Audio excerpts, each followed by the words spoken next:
My name is Cindy. I'm sitting in our new brownstone, the rain softly tapping against the windows. The sound of the shredder humming fills the air as I feed in all the paperwork, receipts, printed statements, proof of what I've endured. It's been 3 weeks since we moved here, a smaller, quieter place that finally feels like ours. I remember the day Amelia, my mother-in-law, walked out of our old condo, her face a mask of disbelief. She thought she'd won that fight, but she never understood it was never a fight at all. It was the beginning of my freedom. It all started with a wedding invitation. My husband, Tom, was excited when we received the invite from his cousin, Jake. "It'll be great to catch up with everyone," he said, a smile lighting up his face. I forced a smile back, already dreading the inevitable encounter with Amelia. Amelia is a traditional woman from a wealthy family. She believes a woman's place is in the home, taking care of her husband and children. She's always looked down on me because I'm a financial analyst, working long hours and making more money than Tom. She thinks I'm taking advantage of him, that I'm not a proper wife. Tom, on the other hand, is the kindest, most gentle man I've ever met. He loves cooking, gardening, and volunteering at the local community center. He's the heart of our home, the warmth that makes it a place I love to come back to. For 3 years, our marriage worked. We had our own rhythm, our own balance. But Amelia couldn't stand it. She started making comments at family gatherings, dropping hints about what a real wife should do. I'd hear them through the awkward silences and the sideways glances of her friends. Tom would always try to defend me, whispering in my ear, "She just doesn't get it." But I did. I knew she was jealous, that she resented me for having the career she never dared to pursue. My sister, Lily, was the first to notice the stress I was under. "You jump every time your phone rings," she said one night over pizza. I shrugged it off, saying it was just work. But the truth was, Amelia called me almost every day, reminding me of my duties. Bake cookies, host dinner parties, smile more, talk less. I was good at my job, handling high-stakes financial deals with ease. But nothing prepared me for the emotional warfare Amelia waged. When Jake's wedding was just a few days away, I started feeling sick. It was a sharp, stabbing pain in my stomach, like something was tearing me apart from the inside. Tom found me on the bathroom floor, pale and shaking. We rushed to the hospital, where the doctors diagnosed me with a stress-induced bleeding ulcer. They said I needed to stay for at least 5 days. Tom held my hand and promised to tell everyone about my condition. "They'll understand," he said. I believed him, but I should have known better. On the second day in the hospital, Amelia barged in. She was dressed in her usual designer clothes, her perfume filling the room. "You look fine," she sneered. "You're sitting up and using your laptop. You can go to the wedding." I tried to explain that the doctor had forbidden me from traveling, but she wouldn't listen. "If you can work, you can attend. Don't embarrass the family," she said. I pressed the call button and asked the nurse to remove her. As she left, she shouted, "If you don't show up tomorrow, don't bother coming back." I lay back on the bed, my heart pounding. I didn't cry. I just stared at the 4 in my arm and wondered how much more I had to take. When I got home from the hospital, the atmosphere in our condo was icy. Tom met me at the door with flowers, but his smile didn't reach his eyes. Behind him, Amelia was sitting at the kitchen table, looking like she owned the place. Her coat was neatly hung on the chair, and her purse was on the floor, a symbol of her dominance. "Mom wanted to stop by," Tom said quietly, as if that explained everything. I nodded, my voice steady even though my legs were still weak. He helped me take off my coat and wrapped a blanket around me. Then he brought me a bowl of soup, my favorite. But the smell made me nauseous when Amelia cleared her throat. "We need to talk," she said, sliding a manila envelope across the table. I knew what it was before I even touched it. "What is this?" I asked. "The next step," she replied. Tom frowned. "Mom, what's in there?" "Clarity," she said simply.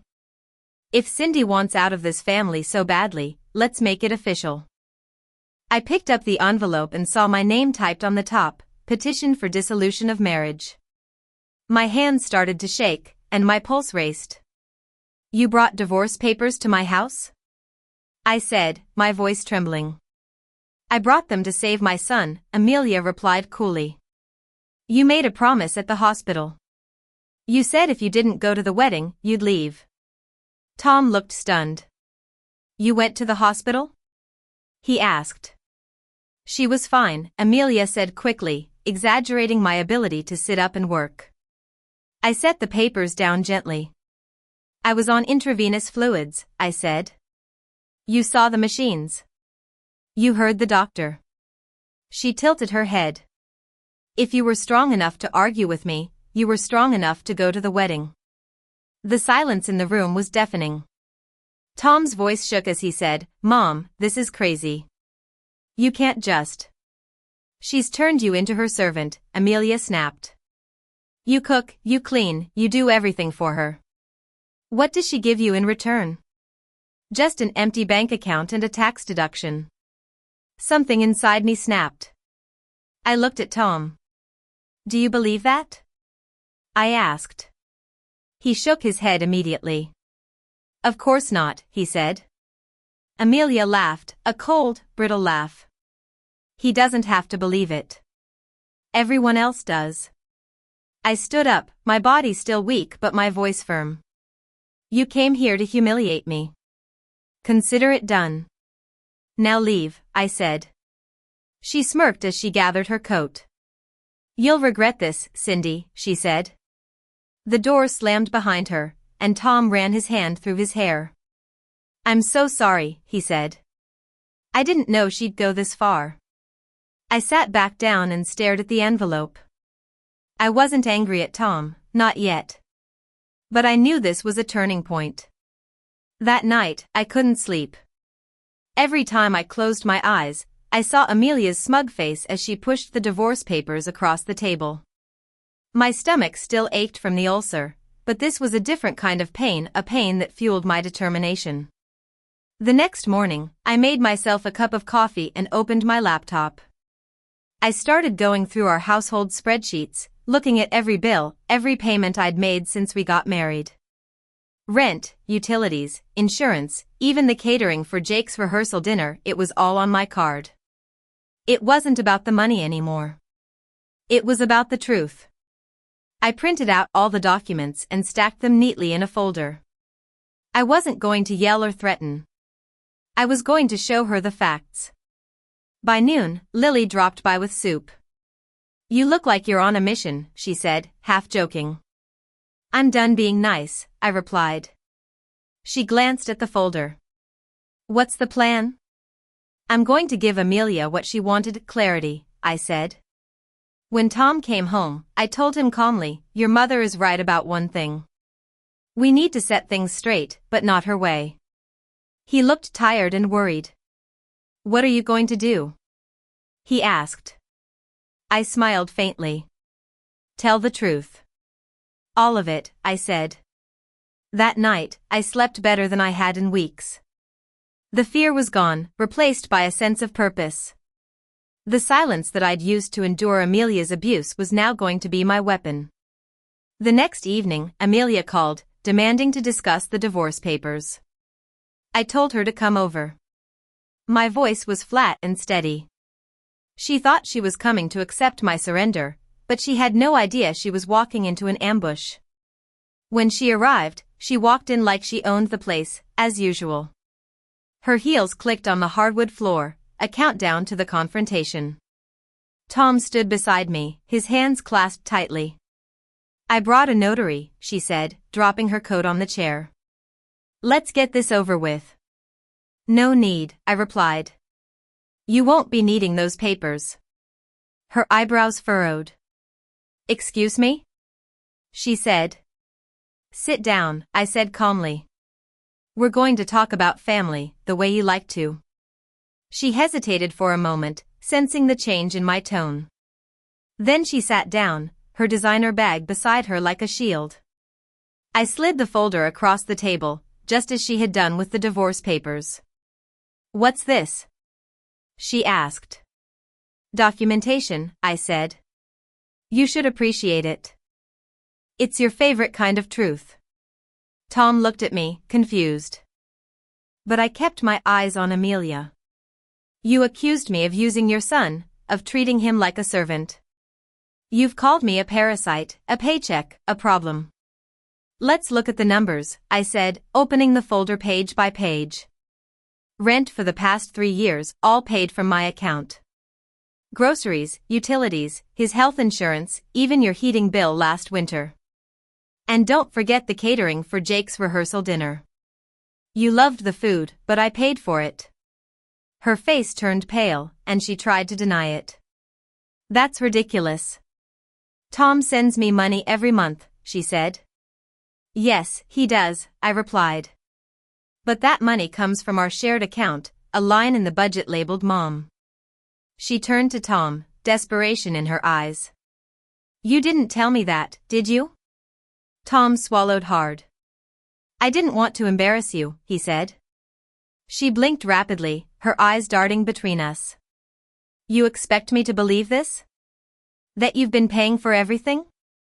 "You don't have to believe it," I said softly. "You can read it." I slid the receipts towards her.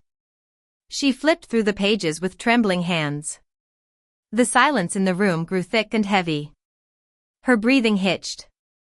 "You made me look like a fool," she whispered. "No," I said. "You did that yourself." Her head snapped up. "You think this makes you better than me? You think money buys respect?" "No," she said. "But lies cost it," I replied, my voice slow and steady. Tom finally spoke up, his voice barely steady.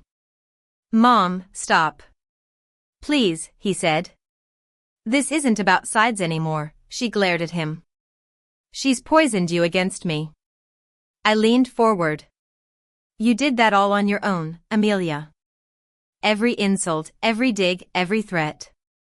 You wanted to control him, to make him choose between peace and pride. And when that didn't work, you tried to shame me into leaving." Her lips trembled, but her tone was still sharp.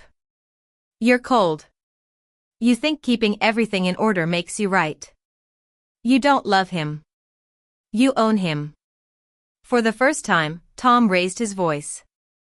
"Enough," he said, slamming his hand on the table. "You don't get to talk about love.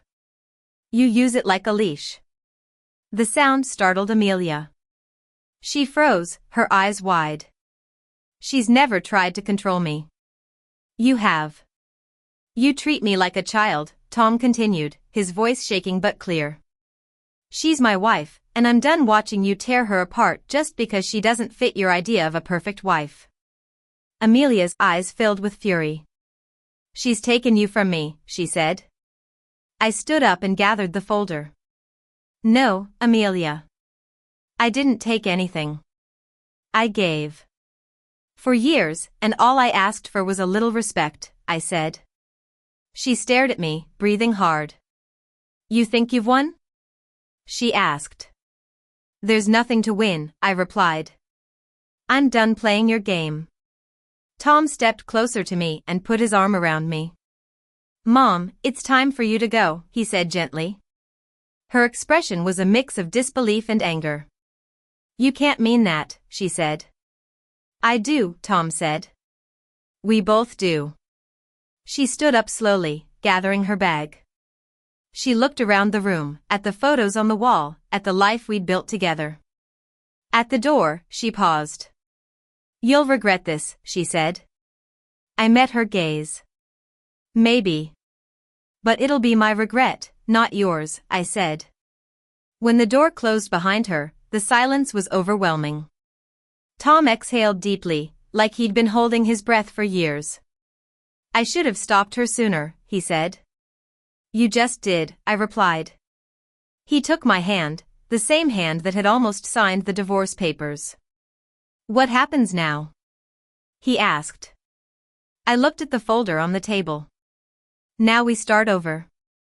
But this time, without pretending," I said. He nodded, his eyes shining.